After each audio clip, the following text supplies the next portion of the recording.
Hello and welcome back to another segment of Center Stage with Jake Majors. I am your host, Serenity Douglas, and I'm excited to be joined by the Jake Majors. I told you last week that you're my favorite. I'm sticking by it. Is it still true? It is still true. You sure? For now. Okay. All right. The moment you stop talking through our interviews is the moment like you're going to become like least my favorite. No, I'm just kidding. It's my job to make all of you guys equally my favorite. All right. Yeah. You know, that's like what your mom said when you tried to say, like, do you love me more? But she really knows, like she knows who's the favorite. Look, who's the favorite. I enjoy all of my interviews. As long as everyone's happy, I guess we're all, we'll all be okay. So, Jake, what was your pre and post game meal? Pre-game was pretty boring, not gonna lie. It's just like our everyday meals we have. Because we've had a lot of 11 a.m. games. We just had just typical breakfast: eggs, hash brown, sausage, pancakes, stuff like that. I usually go with pasta in the morning. I know it's weird, but my tradition is to do pasta before a game, load up on carbs. And I forgot you were superstitious a little. Yeah. We had this conversation last week, but I don't know. I've always been a huge pasta guy before games because, nutritionists always say load up on carbs. So I've been having pasta for breakfast the past 2 Saturdays. And valid. What type of pasta? It's just like bow tie pasta with marinara on top and just broccoli on the side and, just bread. You have dinner for breakfast. I really do. I love breakfast. I'm a huge breakfast guy. Like, I love it. Like, waffles is probably my favorite thing for breakfast, and like omelets and stuff. But I've kind of had to stay with the superstition and go with the pasta in the mornings. But it's all right. That is so funny to me. Jake eats. So next week it's 11 a.m. game again. So you guys should know that I'll be eating my pasta and my bread and my broccoli, and we'll just get this thing rolling again next week. Is that the key? Like, have you noticed a difference when you don't do it? Well, I don't know. No, I haven't noticed a difference. I've had the same meal pregame, so I think I don't know. Okay. I just got to eat it because superstition. Superstitious. I talked to Jordan Whittington about cutting his dreads off. Really didn't cut it. He didn't even do it. I saw the locker room. I was like, why am I getting asked questions about you in my interview? He was like, man, I was just trying to start something. I was like, well, it's messing with my interview, and I'm not trying to get asked about your hair. So sorry. No more about Jordan Whittington and him. No, I'm just best. I'm playing around. Faking to cut off his dreads because he told me that he was just not about that life. He clearly is because he still has it. So. Well, he said it was not a superstition. I think that's how you say it. He's not superstitious about it. And I walked away from our interview last week like, I don't have any superstitions. I don't believe in that. But I was definitely quickly reminded that I eat Panera bread probably before every race. I do not carb load before a race like you. Pasta afterwards. I don't know. I think it's different because I'm running a very intense race. And that will get to me. You saying marinara, everything will come up if I'm done with the 400s. With a 400 after that, it's just not good for me. Well, it's not like it's not like it's an hour before the game. It's more like 3 hours in advance. So okay, it shouldn't be that big. It's never really that big of an issue, to be honest. And what was your post game meal? This time it was Whataburger. I went with my roommates, and it was kind of like high school football over again after a game, going to Whataburger. Was it packed? No, it wasn't. It was the one off of Airport Boulevard, I'm pretty sure. It was. Oh, wow. That's right by me. Yeah, not that many people. What did I get? I got patty melt. Are you a one patty melt type of person or two? I had the post-game meal like that they handed to us. I don't know, it's just like a snack type of deal. Make sure we're not hungry. My true post-game meal was Whataburger. One patty melt because I had the snack before, fries of course, and then a chocolate milkshake because I felt like I deserved it. You did deserve it. Were you able to catch any good games this weekend? Did I? I did watch the Tech game in West Virginia on the bus. Pretty good win by Tech. Didn't really see that coming, to be honest with you. I know they lost their center. His name's Dawson Deaton. I can't remember, but he's pretty good. What else did I see? I saw Kentucky upset Florida. That was a good game. That was pretty big time, but Kentucky's a little over their head because I heard them chant, "We want Bama," and I don't know if they really. Why is that always the go-to? Like, as soon as somebody wins, I'm pretty okay. What year was it? I want to say, what year did we beat Georgia? Was that like 2019 or 18? That Texas beat Georgia. I think it was 2018. My years are like lumped together now. 2019 was first Alamo Bowl. 20 was second Alamo Bowl, and then this year, I'm pretty sure. Yeah. It was 2018. All the football players were like, "We want Alabama." John Burt came to practice, like, because starting his track season then. Yeah. Like, "We want Alabama," and I was just like, "Whoa. Not yet. We're not there yet." No comment. But they are over their head. Kentucky is over their head. I would say they're playing pretty good. They are. Good. It was good. I saw the Oklahoma Kansas State game. That was a tough one. I heard about that one. Yeah. That was intense. Yeah. Also, Auburn upset LSU. Was not expecting. I was watching that one too. I was watching that one last night. Yeah, was not expecting that one. LSU was leading this first half, and then I went to sleep, woke up. Auburn won. Yeah, Bo Nix. Yeah, and then Oregon shut out. They actually ended up beating Stanford. It was a shutout with Georgia. No, you're wrong. Oregon lost. Oregon lost. You're right. Oregon lost. But my Georgia won. There we go. Yeah. Oregon lost. That was an upset to Stanford. Georgia shut out Arkansas. Very satisfying. It was a good game all around. It was a good weekend of college football for sure. I'm pretty sure I saw some statistic on Instagram where it said this is like the most top 25 teams through 5 weeks that have lost or been upset or something like that. It's pretty crazy because it shows you like the craziness of college football. It was like upset weekend. It really was. But let's talk TCU because it was upset weekend. Yeah. The last time y'all beat them was 2013. Yeah, Coach Sark mentioned that a lot. I didn't really know that. But. Yeah, I've been here 5 years, so I know that. But it was a great win. Yeah. It was a tough one, but it was a great win. What are some positives and some negatives that you saw? Some positives, I felt like our team played with a lot of grit. I felt like we really wanted that game. Whenever you play a football game and to show people that it means something to you, you have to show like emotion behind it, because if you don't have emotion behind what you love, then you don't really love it. So I felt like our team showed that. Like I said, grit. We, that last drive where it was a 4-minute offense type of deal, and we were able to get 3 first downs. Pushing Bijan past the first down was a pretty cool feeling for me. Someone fell on top of me after that and kind of hurt.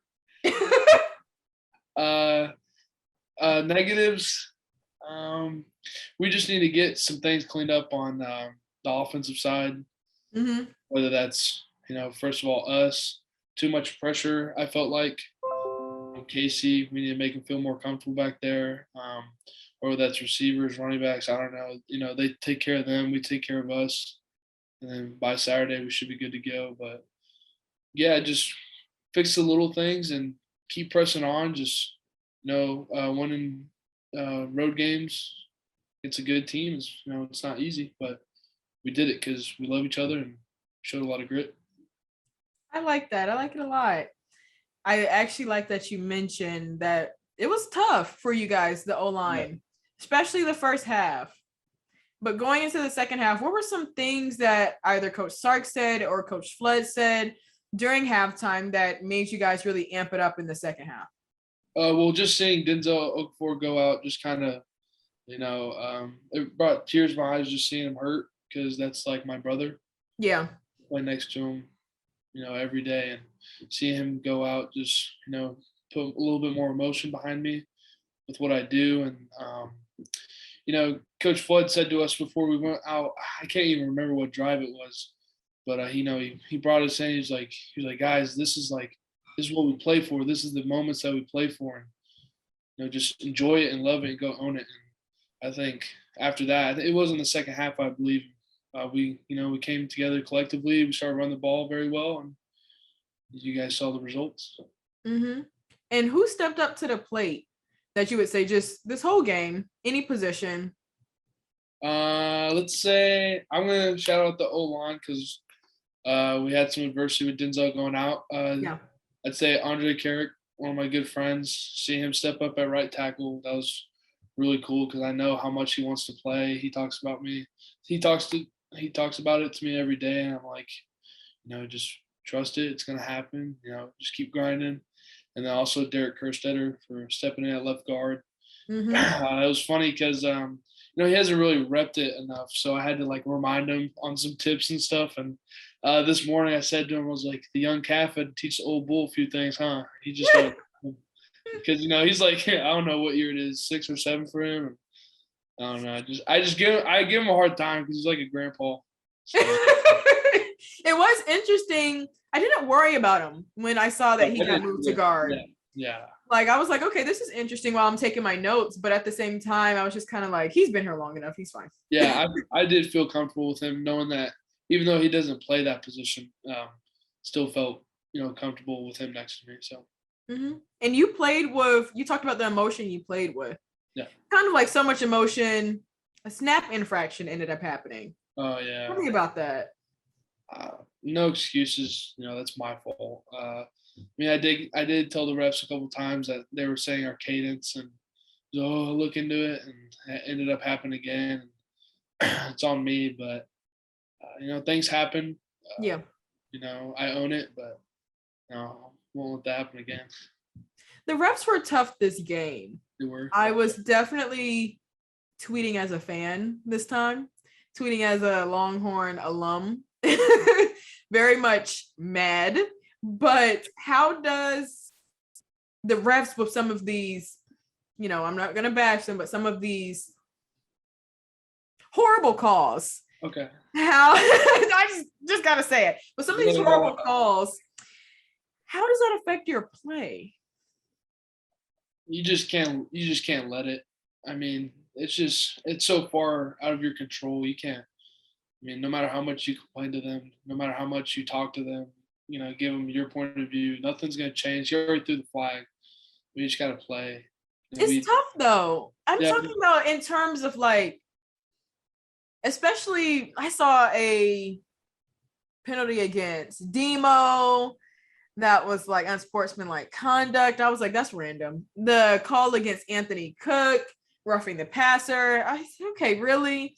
So it was just a lot. It's like, okay, so do you want us to play with intensity, or we're just gonna be out here playing like some cupcakes? I don't know. It's so far out of our control, and yeah, we can't do anything about it. We just got to keep playing our game.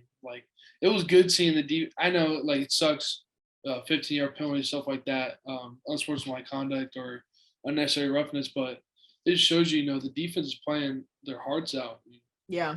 That's just as an offensive player, going against them every practice, it just shows you that the hard work you guys put in every day, it's showing on the field. And sadly, we're getting penalized for it. But can't do much about it. You really can't. Sucks. Now, off of TCU, just me wondering, because I don't think I've really gotten to ask you about some of these things. During the coaching switches here at Texas, did you ever think of just not coming here? What do you mean? Okay, so the reason I ask is because I feel like Texas switches out their coach every 2 years. No, but when I was going on my official visits, and if I saw that, coaching switches keep happening, I would be like, okay, well, what's going on behind the scenes? I would be worried to get there and be promised these things by a certain coach, and that coach isn't here anymore. And it just, so what was your mindset? I didn't really, I listened to the coaches. I listened to what they had to say, but ultimately it was like, where would I be happy? And just being around the atmosphere at home games. So I was like, this, I would love this. And then also just the academic part, Texas is really good academics. I knew I wanted to get a good degree. So, and I wanted to stay close to home because I'm a mama's boy too much. So I got to stay close to my mom. And I mean, I loved it here. I loved Austin the times I visited, and I didn't really care about all that because, like I said with the refs, that stuff's out of control. But what I can control is getting like a good education and loving where I live. So that's kind of how I approached it. Oops, sorry. Is how you approached it. Yeah. The good education. What you're referring to is your business degree in Macomb School of Business. That's yeah, that's a really big deal. And I always feel like I have to remind you of that because Macomb's is tough to get into, one, and the classes are tough. Can you give me a breakdown about how your schedule looks right now? Some of your assignments, tests, just to put us in perspective in your shoes. Well, I know this past week on Tuesday, I had an accounting exam from 7 p.m. to 9 p.m. AM? PM, I'm sorry. 7 p.m. to 9 p.m. on a Tuesday with a morning practice to follow. So, that's key indicator of what I'm going through. But I can't really complain. It's what I signed up for. Thursdays, I have like 3 back-to-back Classes. Sometimes I catch myself dozing off. It's so hard, after practice. It's a really packed schedule, but as a student athlete, it's kind of what we sign up for. Oh, Jake, it is okay to say what it is. It's tough. It is tough, but I'm pretty grateful. Not many people get to say. You're right. I get to practice and then go to 3 classes that are, not many people get to live out this dream that everybody's doing. So like, you just gotta have that's a great way to look at it. You gotta have a grateful side to it, or if you complain too much, then you don't enjoy it as much. You don't enjoy the 2-hour test at nighttime. We look past that once we do it. It's over. You want the diploma. Yeah, I do. I get you. Once you get past the test, you just look forward to the next thing. You're right. Yeah. You're right. Also, the Cowboys, before we got on this call, the Cowboys are doing pretty good today. That's your team. Yeah. I turned it off after a while because first I had to go get jersey mics. We spoke about this last time. Your membership, yes. They got to a comfortable lead, and I was like, they'll handle business. You spoke it up. You did speak it up. I will say, you've been with them, diehard Cowboys fan. That's really good. Do you know that our producer that cuts and edits these episodes, he is a radio host for the Dallas Cowboys? I did not know that. Actually, I think I saw him tweet at me the other day. But I was like, who is this guy? But I had no idea. That's Ari. Shout out to Ari. Yeah, shout out to Ari. No disrespect. I just didn't know. Yeah, you didn't know. Usually you don't know about the producers. It's a thing. Yeah. You don't know about the producers, but he puts in all the hard work to edit these, and then he turns around and he is currently radio hosting it up for the Dallas Cowboys. Hopefully they're making it easier for him because they're playing really well. And you already caught it. You said that they're off to a great start. This was like 3 weeks ago you were telling me that. Yeah, if you almost beat the defending Super Bowl champs, and you're looking good. and they are. What is your first thing? Because I know you told me, ideally, who do you want to be drafted to? Dallas Cowboys. I remember we talked about that. Yeah. What would be your first big purchase or small after you sign to them with your brand new big contract? Probably go to Whataburger.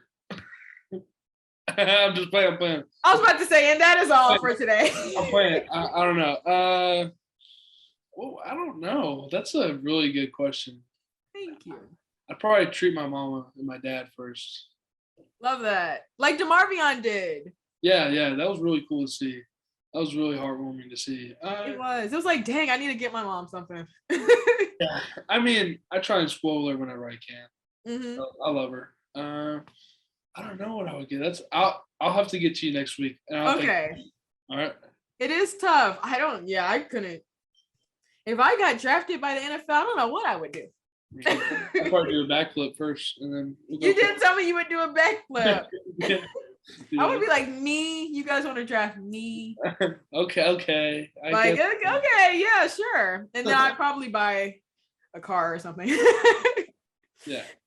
But thank you for joining me on Center Stage with Jake Majors. Serenity Douglas, your host. Please don't forget to like, comment, and subscribe to what? Do you want to say the next part? Orange Bloods. Orange Bloods Texas football YouTube channel. Thank you so much. Welcome.